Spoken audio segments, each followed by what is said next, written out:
Now, picture this. Say you want to travel by train from Gdańsk in Poland to Thessaloniki in Greece. Both of those are, of course, major European cities, roughly the same distance apart as, say, Hamburg and Naples. The German-Italian journey? Well, that would take you approximately 20 hours on 4 comfy high-speed trains. But the Polish-Greek route, that would take you a staggering 52 hours of buses, various transfers, and trains that feel like they're from another century, because they mostly are. Welcome to Europe's infrastructure of the 21st century and the infrastructure divide. And also to Poland's audacious plan to fix it all. I'm Jan, this is ProgPulse, and today we're talking about the 3 Seas initiative, which is a project that you've most likely never heard of, but that's actually quite magnanimous. It's trying to connect 13 countries all the way from the Baltic to the Black and the Adriatic Seas. And it's either the most important infrastructure project in Central European history ever, or the most expensive PowerPoint presentation ever made. After 9 years and a contentious summit this past April, we finally have enough evidence to judge that. Let's find out. Now, the story actually begins over a century ago. We have to go back in history. In 1919, Polish Marshal Józef Pilsudski had a problem. Actually, Poland had 2 problems, and they were both neighbors on each side of the country. To the west sat Germany. To the east, of course, the newly established Soviet Union. Pilsudski's solution was bold: to create a federation of nations between the seas, so to speak, that could stand up to both of those empires. He called it the Intermarium, but it failed spectacularly. See, Lithuania didn't want to hear a thing about Warsaw telling it what to do. Ukraine feared Polish domination. France and Britain thought it would upset the balance of power that they fought so hard to establish. And by 1922, the dream was basically dead. Fast forward to August 2015. We have the then Polish President Andrzej Duda, who stands before parliament and explicitly invokes Pilsudski's ghost. He announced that Poland would now resurrect the Intermarium project for the 21st century, so with a good handful of upgrades. Cut to 16 months later, in a scenic Croatian resort town called Dubrovnik, the 3 Seas initiative was born. But this time, there would be crucial differences to the Intermarium. No military alliance, we would just be talking roads, railways, and gas pipelines. No anti-German rhetoric, because that's no longer modern. Germany would actually become a partner of the alliance. And most importantly, there would be American backing that Pilsudski never actually had but dreamed of. Now, the geographic logic was identical. All these countries actually have Soviet-era infrastructure running east-west toward Moscow, but none of them can easily trade with each other. Now, if you're shipping cargo from, say, Estonia to Bulgaria, it is actually often faster to route it through Germany.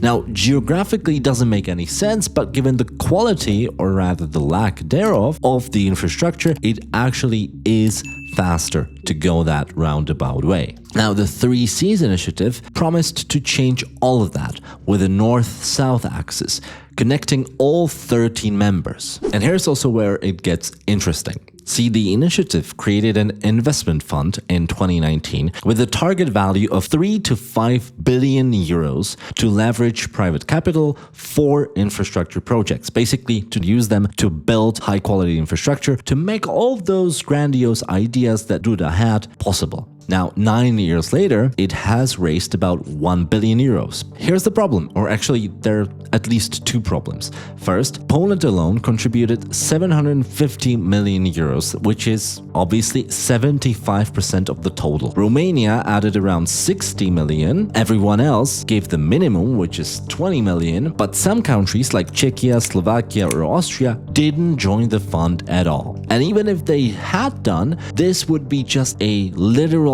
drop in the bucket, because it is actually estimated that the 3 Seas countries would need to invest at least, now listen to me carefully, at least 1 trillion euros to bring the quality of their infrastructure on par with that in Western Europe. Yes, we would need 1 trillion. Compare that to the few billion that they managed to put together. Now, still, President Duda attended all 9 summits and called it the biggest opportunity for Poland since the 18th century. And you know what? Maybe, in terms of energy infrastructure at least, Poland has actually delivered, and it actually has been a great chance for the country. When Russia invaded Ukraine in February 22, Poland was ready. The LNG terminal in Świnoujście had been expanded to handle 8.3 billion cubic meters of gas annually, which is about half of Poland's entire demand for gas.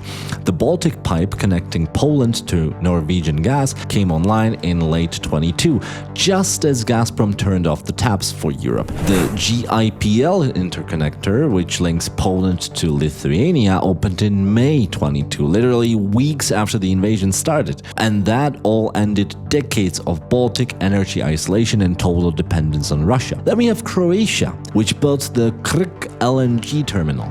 Now, the Baltics got their gas interconnectors, and by early 2023, Poland had actually completely cut off Russian crude oil imports and let its Gazprom contract expire. When Russia demanded payment in rubles in April 22, Poland simply said no because it already had alternatives and didn't have any reason to serve the Russian wishes.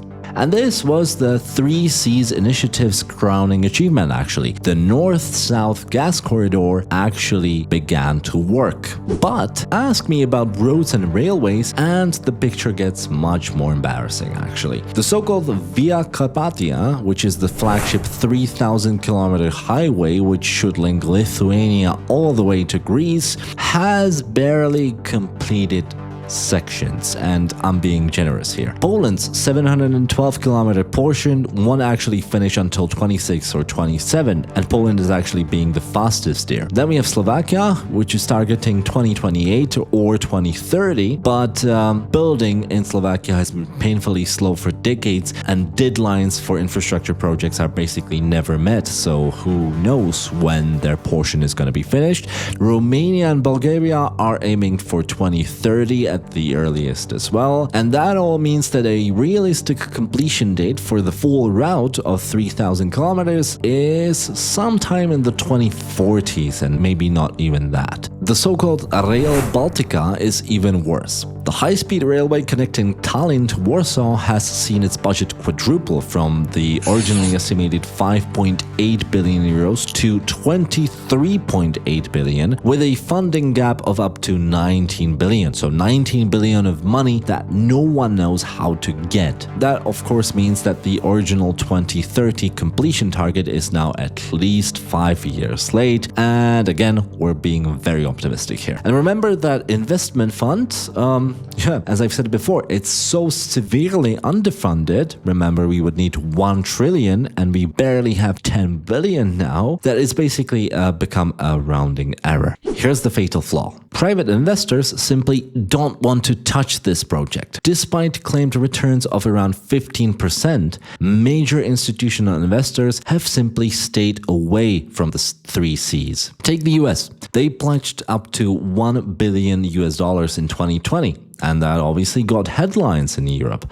But the first actual disbursement of that money didn't arrive until July 2024, more than 4 years later. And it was structured, by the way, as debt. And to that debt, there were many conditions attached. So it was definitely not easy money. Why won't private capital show up, you might ask? Well, it's actually quite simple. The initiative, the 3 Cs, actually has no permanent structures. It has no secretariat, no legal basis, no budget, just annual summits and Polish enthusiasm.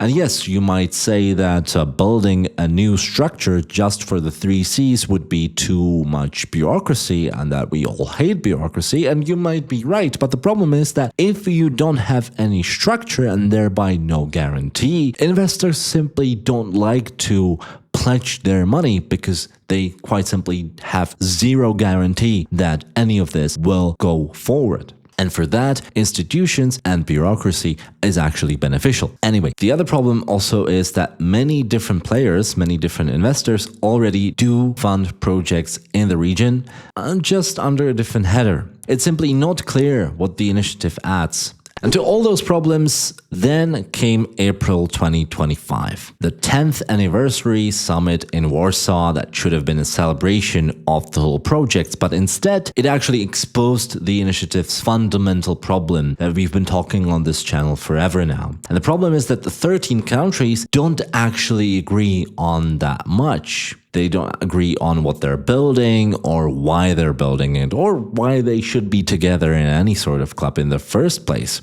Of course, we come back to our usual culprits. We have Hungary under Viktor Orbán, who, of course, has issued a separate statement and completely refused to align with paragraphs that condemned the Russian aggression in Ukraine at the 3C summit. Of course, we would probably expect no less of him at this point. Then we have the Baltic states and Poland, who see the 3Cs as a major security project. You know, just by definition, look at the map. They see it as a way to prepare their infrastructure for a possible and the unfortunately ever-growing likelihood of a potential Russian attack.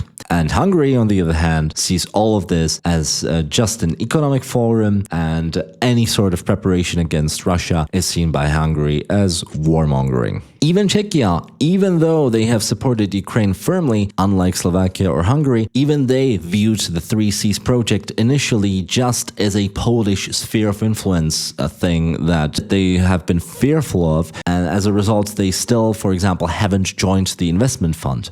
The Visegrad Group, which was once a symbol of Central European unity, is now at a historic low, and there's basically no meaningful cooperation in the V4. I've made a video on that recently. Do check it out when you're done with this one. So the question is, can the 3Cs actually succeed? Now, here's the thing. It depends on what you define success to be. If success means creating a unified Central European bloc that can stand up independent of both Berlin and Moscow, like Pilsudski dreamed of in the 1920s, then no, it's already failed actually. The region is simply too divided, too dependent on German trade, and too broke to go it alone, because remember that 1 trillion that we simply don't have? But if success means building enough north-south infrastructure to actually reduce Russian leverage and give these countries more options than they used to have just 5 to 10 years ago, then the 3Cs initiative is actually slowly, very painfully, but still succeeding. The LNG terminals do work, the gas interconnections do flow, and the Baltic grids now sync with Western Europe and not Russia anymore. When the war came, these projects did matter. The 1 trillion euro infrastructure gap, that isn't going away. But that 52-hour train journey from Gdańsk to Thessaloniki, that will eventually become 20 hours. Just not this decade, and probably not thanks to the 3Cs initiative. The real question is whether the EU eventually absorbs these projects into its own funding, or whether Poland keeps fighting this uphill battle and keeps hoping for the 3Cs initiative. After 9 years, the 3Cs has proven that the concept does matter, even if it's just hope. It just hasn't proven it can deliver just yet. Whether Pilsudski's ghost guides or haunts this project, that depends on what happens next and whether or not anyone besides Poland is actually willing to pay for it, because as we've shown, we need a ton of money for it. But we'll be definitely watching what happens, so don't forget to like this video and subscribe to the channel as always. This has been Jan, it's been a pleasure, and see you next time.